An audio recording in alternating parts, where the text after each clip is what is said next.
இங்கே காயின் ஆபேல்னு 2 சகோதரர் கர்த்தருக்கு காணிக்கை கொண்டு வராங்க.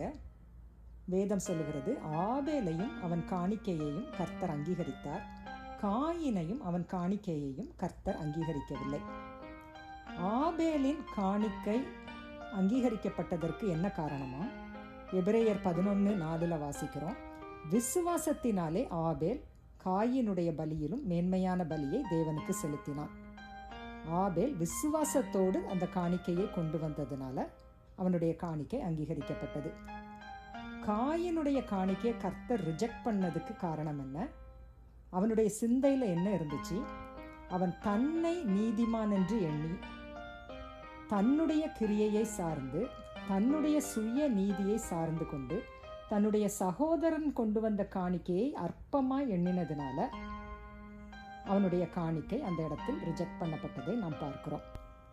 இன்றைக்கு நீங்களும் கூட உங்கள் பக்கத்தில் இருக்கிற யாரோ ஒருவரை குறித்து அற்பமாய் எண்ணிக்கொண்டிருப்பீர்களானால், உங்களை நீங்களே நீதிமான்கள் என்று மேன்மை பாராட்டி கொண்டிருப்பீர்களானால் உங்கள் சிந்தையை மாற்றிக்கொள்ளுங்க. தேவன் பெருமை உள்ளவர்களுக்கு எதிர்த்து நிற்கிறார், தாழ்மை உள்ளவர்களுக்கோ கிருபை அளிக்கிறார். May God bless you all.